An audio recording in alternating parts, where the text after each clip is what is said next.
Bonjour, bienvenue dans ce nouvel épisode de Hors Cadre. Aujourd'hui, toujours sur cette thématique du jeu. Parce que être nul en maths, ça t'empêche pas de travailler avec les chiffres. Ça peut même devenir ta plus grande force. On apprend vraiment quand on arrête de subir et qu'on commence à jouer.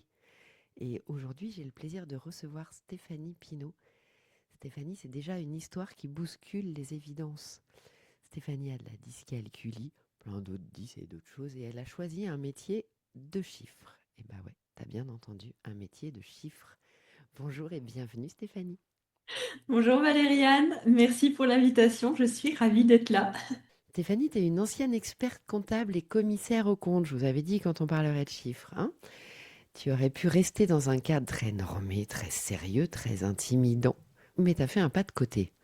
Parce que les chiffres, t'as dû les apprivoiser autrement, les comprendre différemment, les ressentir presque. Et c'est exactement ce qui a changé ta manière de transmettre. Avec ton entreprise, la troisième dimension, déjà rien que dans l'entreprise, vous l'aurez compris, tu défends une idée simple mais franchement libératrice. La gestion d'entreprise n'est pas censée être une épreuve. Et même la gestion, ça peut être fun. C'est un terrain de jeu. Alors, tu as créé des expériences, des outils, des jeux pour aider les entrepreneurs à reprendre la main sur leur business, sans jargon, sans pression, sans cette sensation permanente de ne pas être à la hauteur. On va parler d'un sujet qui fait souvent serrer les dents, les chiffres, la gestion et tout ce qu'on évite soigneusement à l'école et quand on entreprend. Et surtout, on va voir comment transformer ça en quelque chose de beaucoup plus puissant, un espace de compréhension, de décision et même de plaisir. Stéphanie, j'ai envie de revenir au début. Quand tu étais enfant avec cette dyscalculie, c'était quoi ta relation aux chiffres? À quel moment tu as compris que tu allais devoir apprendre autrement? Alors moi j'ai 46 ans et du coup je fais partie de cette génération qui n'a pas été diagnostiquée à l'époque. Je voyais bien qu'il y avait un décalage, je voyais bien que j'étais un peu marginale, mais je comprenais pas pourquoi et je voyais pas où était le problème en fait. Mais je voyais bien que il fallait que j'appréhende les choses différemment, que ce soit l'écriture ou les chiffres. Donc l'alphabet ou le numérique, dans tous les cas, il y avait la confusion entre les P, les D, enfin, le grand classique, les V, les F, enfin, encore aujourd'hui, j'ai mes petits moyens mémotechniques pour savoir si c'est un V ou un F. Ça me lâche pas, c'est toujours d'actualité. Et avec les chiffres, en fait, c'était assez catastrophique. C'était cette idée de grandeur. Mais en même temps, je me rends compte, en grandissant et en ayant justement un métier dans les chiffres, que cette histoire de grandeur, on est très très très nombreux à pas la percevoir. À ne pas percevoir que 1 million, c'est vraiment, vraiment, vraiment beaucoup plus petit qu'un milliard. Mais vraiment, on se rend pas compte à quel point. Et en fait, je sais pas si vous vous souvenez, mais ces tableaux avec les zéros, les 1 qu'on mettait pour avoir les centaines, les milliers, les millions, voilà, je te vois rigoler, hein. Voilà, ces tableaux-là, c'était une catastrophe.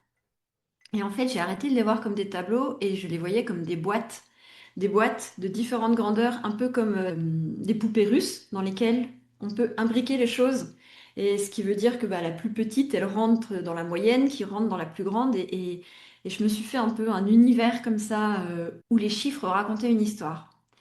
Et les chiffres ont vraiment raconté une histoire parce que ben, à cet âge-là, j'étais en primaire, donc 8 10 ans.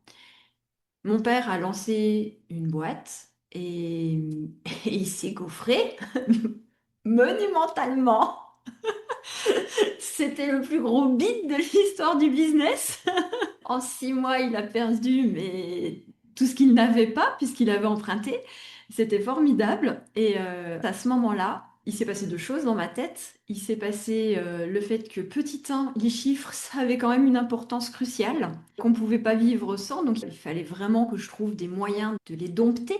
Et puis, en même temps, ce besoin de réparer. Donc, la gestion, en fait, c'est devenu une évidence, mais vraiment. Donc, j'ai fait un bac ES, économique et social, pour tous les jeunes qui nous écoutent. Et donc, il y avait des chiffres partout. Alors, calculer une variation, c'était vraiment coton. J'avais des fils Bristol Donc c'est assez rigolo parce que j'avais un dictionnaire d'économie et dans mon dictionnaire d'économie, j'avais toutes mes formules mathématiques sur les fiches Bristol. Et ma fille, là, qui a une option économie, j'ai ressorti mon dictionnaire et il y a encore toutes mes fiches Bristol avec. Je suis morte de rire parce que c'est mes fiches Bristol avec ma logique et mon délire de comment on arrive à ce résultat-là, mais pas du tout avec les formules classiques. Donc, quand j'étais à la fac, après mon bac, j'ai fait un DUG administratif, économique et social. Et une amie me dit, tu veux faire quoi plus tard? Pourquoi toi, t'es là? Parce que du coup, moi, je veux rentrer dans l'administration, mais pas toi. Pourquoi t'es là? Et du coup, je lui avais dit, bah, parce qu'en fait, c'est un mixte entre le droit, donc fac de droit, fac d'éco, c'est un peu un entre-deux, parce que ça va me permettre d'être le médecin généraliste des sociétés et des entreprises. Et c'était ça que je voulais faire. Il y avait vraiment cette idée de réparer. Et donc, bah, naturellement, je suis devenue expert comptable parce que c'était le métier de chiffre le plus proche des entrepreneurs, donc celui qui s'apparentait le plus au médecin généraliste. Sauf que à un moment donné, tu te retrouves un peu entre le marteau et l'enclume, entre le fisc, les lois, à qui t'as prêté serment, parce que l'expert comptable prête serment d'appliquer et faire appliquer la loi, hein, c'est le serment, voilà. Et puis de l'autre côté, les entrepreneurs qui sont nos clients et qu'il faut servir, qu'on a envie d'aider, mais en même temps, il faut appliquer et faire appliquer la loi. Et, euh, et je peux pas transiger avec mon éthique parce que, accessoirement, j'ai un léger TSA qui fait que l'éthique et la loi, eh ben, eh ben, je peux pas aller à l'encontre en fait, hein. Si j'ai prêté serment, j'ai prêté serment. Et une parole étant donnée, je peux pas me dédire. Donc, c'était vraiment, vraiment compliqué. Et il y a un moment où forcément, quand il y a deux parties de toi qui finissent par prendre des chemins séparés, le cerveau, il fait pouf. Et il a fait pouf un paquet de fois, hein, parce que je suis un peu tenace. Donc, première fois, j'ai pas écouté, c'était normal. Deuxième fois, moi, j'ai pas écouté, c'était normal. Troisième fois, bah, j'ai tout plaqué, j'ai vendu mon premier cabinet comptable pour partir faire un tour du monde avec mes enfants et sac à dos et mon mari. Normal, hein, réaction saine de fuite. Je mets peut-être des guillemets sur le saine, je sais pas. En tout cas, c'était une super expérience. Et puis quand je suis revenue, il n'a pas fallu attendre 2 ans pour que mon cerveau refasse pouf. Et là, enfin, j'ai écouté. Alors j'ai écouté parce qu'il y a beaucoup, beaucoup de médecins qui m'ont dit, faudrait peut-être faire quelque chose quand même. Ils sont mis nombreux pour que j'entende. Il y avait des haut-parleurs dans tous les sens. Et j'avais déjà créé la troisième dimension parce que j'avais déjà cette envie de vulgariser la gestion, de la rendre accessible au plus grand nombre. Parce que quand on est expert comptable, on n'a pas le temps de rendre accessible. On n'a pas le temps d'apprendre à nos clients à lire des bilans, à lire les chiffres. Et en fait, un bilan, c'est ni plus ni moins que le journal intime de ton business. Ça raconte une histoire, ça raconte ce qui s'est passé. Et quand on arrive à le comprendre, quand on arrive à lire ce journal intime, bah, les décisions, elles se prennent de manière fluide derrière. Il n'y a pas à tergiverser pendant 5 siècles de est-ce que j'y vais, est-ce que j'y vais pas. Que dit ton journal intime? Ça dit quoi de toi? Ça dit quoi de l'état de ton business? Est-ce que c'est le moment ou pas? Et du coup, il y a plus à se mettre la rate au courbouillon et ça devient d'une simplicité enfantine. Et rendre ça audible par les entrepreneurs, mais ça vient réparer quelque part cette petite fille qui a vu son père se gameler joyeusement dans le business, tout simplement. Donc oui, évidemment, le business est un jeu et l'objectif, c'est que la gestion ne soit plus subie, mais soit vraiment un levier d'action et que ça raconte les choses. On entend depuis le début, en fait, j'ai cette petite voix dans le creux de l'oreille qui dit, mais en fait, Stéphanie, elle a tout pris par le jeu depuis le départ, avec cette histoire de voir les chiffres comme des boîtes, cette vision de jeu en permanence, cette vision d'amusement, d'apprendre par l'amusement. Et, et souvent, on dit que le jeu, c'est léger, accessoire, alors qu'on entend toi, dans ce que tu dis, que pas du tout, toi, ça a été ton outil d'apprentissage. Et je trouve ça très fort parce que non seulement ça a été le tien pour toi, petite fille, c'est ce que tu transmets aujourd'hui aux entrepreneurs. Alors, on va parler d'entrepreneurs dans cet épisode, mais parce qu'effectivement, quand on est un enfant, on n'a pas forcément envie d'aller apprendre les maths, sauf que quand on est un enfant neuroatypique, un jour ou l'autre, il est très très probable qu'on devienne entrepreneur. Tous les entrepreneurs que je rencontre sont à 90% des neuroatypiques. Voilà. Qu'est-ce que le jeu, selon toi, permet que ne permettent pas les méthodes classiques? Ah, on va commencer par celui qui nous attire le plus, c'est de la dopamine immédiate. Clairement, ça met le smile direct, c'est oui, je veux jouer, plutôt que est-ce que vraiment j'ai envie d'étudier? Non, entre études et jeux, on voit bien. Ensuite, ça régule, ça vient baisser l'anxiété. Dans un cadre ludique, les inhibitions ou tous ces freins à faire une tâche, ils se lèvent. Moi, je vois bien quand je parle à mes clients et que je leur donne un challenge, que je leur donne une quête, bah, au final, ils avancent dans leur quête. C'est pas, ils vont faire leur compta, ils font une quête. C'est pas la même, c'est pas le même délire. Le résultat final, il est le même, hein. On déclare ses impôts, on fait pareil. Mais la manière d'appréhender les choses change tout. Et puis derrière, il y a cet ancrage mémoriel. En fait, le jeu permet de mettre des encres. Dans ce jeu-là, je me souviens parfaitement, il y avait Pierre, Paul, Jacques, on faisait ça, c'était un mercredi, je me souviens super bien. Et là, il s'est passé ça. On s'en souvient. Le jeu ancre dans la mémoire tellement plus que de lire une formule. Et résultat, ben, par le jeu, les concepts deviennent concrets. On sort de l'abstrait, on rentre dans le concret. Et ensuite, le jeu, ça permet un autre truc qui est d'une grande puissance, c'est le séquençage. Quand tu as une leçon à apprendre, les maths, bah, c'est des maths. Mais si tu te dis, OK, je vais l'appréhender en jeu. En jeu, c'est des tours. C'est d'abord le premier tour, on fait son truc, et puis ensuite c'est à l'autre de jouer, puis il y a un deuxième tour, etc. Vous allez me dire, bah ouais, mais il y a les chapitres pour ça. Ouais, mais déjà, un chapitre, c'est anxiogène, quoi, hein. Enfin, déjà, juste le nom chapitre, j'ai pas envie. Alors qu'un tour, c'est un tour de manège, c'est un tour de jeu, c'est un tour de cartes, c'est un tour de magie, c'est un tour. Ça permet de découper. T'étais venu quand j'avais fait un challenge sur le business plan. Et c'était une amie commune qui avait dit, t'as l'art de transformer une montagne en petite collinounette.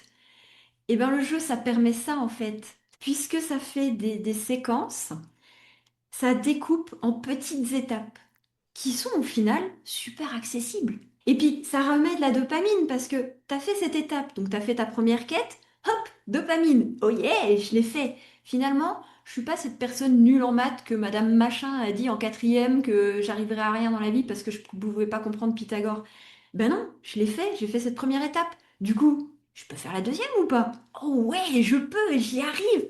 C'est fantastique. Et ainsi de suite, jusqu'au final, que mes clients ils me disent, Steph, mon expert comptable, il m'a dit, je ne sais pas qui vous a formé à la gestion, mais vous lui direz merci. C'est top. Et là où ça résonne complètement, c'est que là, c'est la gestion pour les entrepreneurs. La gestion, c'est à la fois des maths, du droit. Après, ça va même au-delà sur de la fiscalité. Là, on est sur du haut niveau de maths. Et je me suis mise à rêver quand tu parlais en me disant, mais et si c'était comme ça à l'école?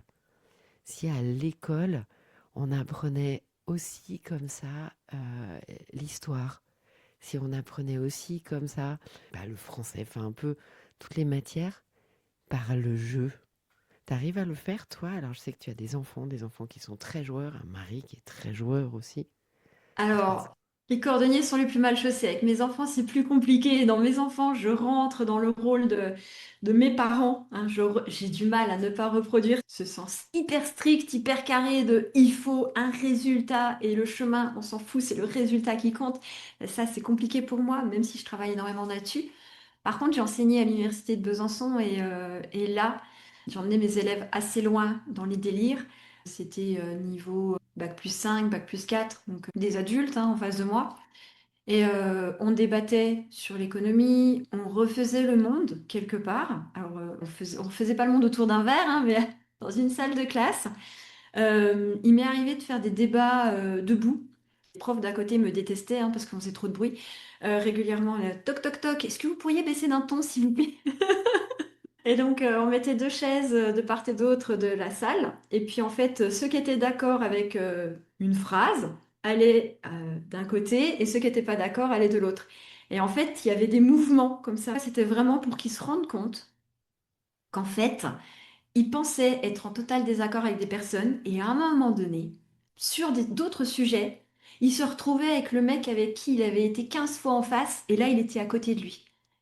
Et créer ce lien-là de oh punaise, on est d'accord là-dessus, c'était vraiment chouette. Et derrière, j'expliquais les choses que je voulais leur apprendre.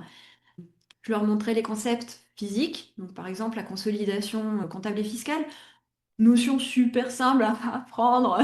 Voilà. Je prenais un billet alors on s'en fiche, hein, 5, 10, 20 euros, je le mettais dans ma poche, et puis après je le reprenais et je le mettais dans l'autre poche, et je leur demandais si je m'étais enrichi. Alors là, ils étaient tous morts de rire en mode, bah non, voilà, vous avez compris le concept de la consolidation. Maintenant, on va rentrer dans le cœur du détail, et ça, c'était vraiment mon intro. Maintenant, comment est-ce qu'on fait pour consolider les comptes?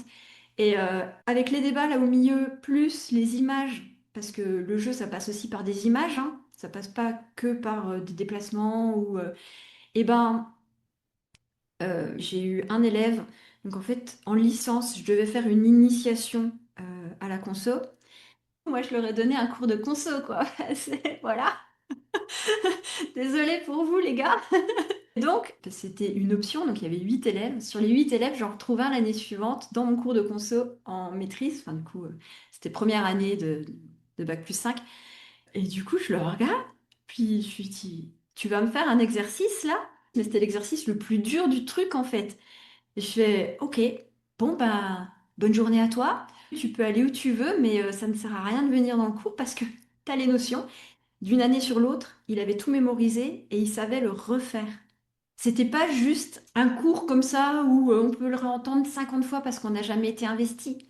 Quand je parle d'ancrage mémoriel, bah, c'était ancré et dans sa tête et dans son corps parce qu'il l'avait vécu. Non, les élèves me le rendent super bien parce qu'après, pendant le Covid, on faisait des cours par visioconférence, ce qui était horrible hein, parce que faire des débats et faire des mouvements par visioconférence, ça, c'était vraiment challengeant. Je les avais donc en cours de fiscalité internationale, je crois. Ouais, c'était des trucs bien pompeux. Et puis après, j'avais un autre cours avec eux, mais le semestre suivant. Et j'ai fait donc mon fameux crash cérébral à ce moment-là, et je sentais qu'il fallait que je lâche les choses. De toute façon, j'étais plus en état de leur apprendre quoi que ce soit, puisque moi-même, mon cerveau, il était parti loin.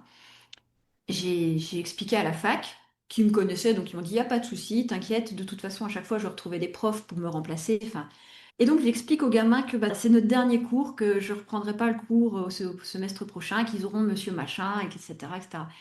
Et là, il y a un gamin qui dit, oh là, madame, vous êtes la seule où j'ai le son. On est en visioconférence et du coup, t'as pas le son de tes profs. Ils sont tous partis en fou rire. Alors, avec moi, il avait le son. Ça devait être une année assez folklorique quand même pour les étudiants, hein. On se rend pas compte, on se met pas à leur place, mais ça devait être surréaliste. Vous êtes la seule avec qui j'ai le son. Comme quoi, c'est fou parce que effectivement, toi, en entend tout ton plaisir à transmettre de cette façon-là, cette façon de rire, de sourire, d'expulser un gamin de cours parce qu'en fait, il est trop bon, il a tout compris et il sait faire. Mais non, mais le temps est une denrée précieuse. Il a autre chose à faire. Exactement. Et on voit combien jouer permet cet apprentissage, cet ancrage des apprentissages, ce plaisir qu'on prend. On remet le son en visio finalement, voilà, juste parce que on joue sur des matières qui portent des noms barbares et que même pas en rêve on aurait envie d'y aller, en fait, clairement. Et donc quand là-dessus, ça devient fun, ça devient rigolo et qu'on a envie d'apprendre, ça veut dire que sur toutes les autres matières aussi, si c'était transformé comme des jeux, si on se disait, en fait, au lieu de subir, je peux prendre du plaisir. C'est ça que j'entends vraiment dans ce que Ouais, tu transmets, dans ce que tu apportes. Alors c'est ça. effectivement, on est les plus mal chaussés pour nos propres enfants, c'est sûr. L'école n'est pas faite pour nos enfants non plus. Ça, on le sait. C'est plus de Stéphanie, probablement qu'il y aurait plus d'écoles inclusives. Enfin, je rappelle que c'est 15 à 20% de la population qui est neuroatypique, hein, quand même, et que ça fait un paquet de monde dans chaque classe. Je vois qu'on arrive à la fin et que derrière toi, tu as des rendez-vous, et parce qu'on passerait des heures à t'écouter. J'ai envie de terminer avec ça, de te laisser évidemment le dernier mot. À un enfant, un ado, un jeune adulte comme tes étudiants qui penseraient non mais je suis nulle, j'y arriverai jamais, qu'est-ce que tu aurais envie de leur dire? De faire un pas de côté, justement, tu l'as dit, la gestion, c'est des maths. Non, c'est une histoire. C'est de la stratégie. Et des jeux de stratégie, il y en a plein, que ce soit le jeu de Go, le jeu d'échecs, des stratégos ou autres risques ou peu importe. Et même une bataille navale, quelque part, c'est un jeu de stratégie. Même un qui est-ce, le simple qui est, Cluedo ou peu importe. Alors ouais, mes références sont un peu vieilles, mais on peut aussi prendre sur des jeux vidéo, hein. Zelda, c'est un jeu de stratégie. En fait, c'est à ça que vous jouez. C'est pas à autre chose. C'est pas à faire de la fiscalité, des maths, des chiffres. Non, non, non, non, non, non, non, non, non. Vous faites le jeu du business. Et le jeu du business, c'est d'abord de la stratégie. C'est d'abord une vision globale. C'est vraiment comme ce fameux cours de conso où d'abord on explique que c'est quoi la conso, c'est passer un billet à la poche droite à la poche gauche, et ensuite on va dans les détails. Donc avant de réfléchir à comment je comptabilise ça, ok, ouais, c'est super, mais d'abord tu fais quoi? Et parle de ta stratégie, parle de tout ça, parle de ce que tu fais, pour qui tu le fais, comment tu le fais, mais vraiment dans les détails, parce que plus tu seras à même d'expliquer, de détailler, plus ça sera facile de mettre des chiffres. Parce qu'en fait, si tu dis, bah, voilà, moi je fais des massages. Ok, tu fais des massages, tu fais des massages. Chez toi, chez tes clients, en cabinet ou bien en entreprise, c'est pas les mêmes chiffres derrière, c'est pas les mêmes investissements. Il y en a un où il y a un loyer, il y a l'autre où il y a une table portative, il y a l'autre où bah, du coup il faut peut-être une pièce chez toi aménagée, etc., etc. Ça sera pas le même délire.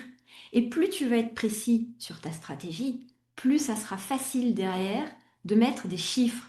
Parce que les chiffres, c'est vraiment, vraiment le journal intime de ton business. Donc ça raconte, en termes de chiffres, ce que tu as fait. Ni plus, ni moins. Il faut pas voir ça comme Pythagore ou je ne sais quelle formule qui vous a donné des cheveux blancs ou des maux d'estomac pendant 5 siècles. Non, non, non. On part du début. On part de l'activité. Et après, on met des chiffres dessus. Et même à la création, on part de ce qu'on veut faire et derrière, on fait le prévisionnel. Pas dans l'autre sens. On fait pas le prévisionnel et après, Inch'Allah, on va faire l'activité. Non, non, non, non, non, non, non, non, non. C'est vraiment, on part de la stratégie. Et à partir de là, eh ben, on joue. On joue, on s'amuse, on s'éclate. Et pourquoi on fait ça? Bah, parce que derrière, nos clients aussi vont le ressentir. Si on est sur une énergie plutôt joyeuse, bah, ça sera beaucoup plus facile que si on est sur une énergie en mode ronchon et en mode de toute façon tout le monde m'en veut, les chiffres c'est pas cool, et puis mon expert comptable de toute façon c'est sûr il veut ma peau parce que j'en suis à mon 17e mail de 41 lignes où il me demande encore la facture de 2024 que je n'ai pas. Pour tous ceux qui sentent le vécu, venez me voir, on en parlera, parce qu'en fait c'est juste du jeu. Merci infiniment Stéphanie, je vois l'heure qui tourne, mais c'est vraiment chouette. J'ai envie de rester sur cette phrase, c'est juste du jeu. Vous aurez compris Stéphanie, elle crée des univers où il y a beaucoup de choses qui s'imbriquent. On est dans des univers un peu à la Zelda, un peu fantasmagoriques, où on est dans un jeu de rôle finalement, et chacun joue un rôle. Premier boss, c'est le dragon de la paperasse. Venez vous frotter au dragon de la paperasse. Exactement. Alors, suivez Stéphanie sur euh, Facebook, Insta, je poste de temps en temps sur LinkedIn, mais c'est pas mes réseaux préférés. Facebook est beaucoup plus facile pour moi, ouais. vous verrez l'URSSAF qui poursuit notre pauvre pirate des Caraïbes sur la plage tout seul. C'est toujours très fun ces publications. Si vous avez des enfants, des amis qui n'aiment pas les chiffres, qui disent de toute façon je suis une bille en maths, j'y arriverai jamais, envoyez-leur l'épisode Non, vraiment, je vous assure, possiblement ça va les réconcilier. Si vous avez des enfants qui n'aiment pas l'école et qui se disent que ça sert à rien, envoyez-leur aussi l'épisode. Vous verrez que comment une base de dyscalculie permet de devenir d'abord expert comptable et puis ensuite de monter sa propre entreprise sur la base d'une histoire personnelle de vécu. Comme quoi, finalement, plus la difficulté est grande, plus on y va. Hein, voilà, CF les neuroatypiques. N'hésitez pas à contacter Stéphanie. Vous aurez toutes ses coordonnées dans le synopsis de l'épisode. Merci à toi, Stéphanie, d'être venue. Merci pour ton invitation, c'était joyeux, c'était fun, tout ce qu'on aime.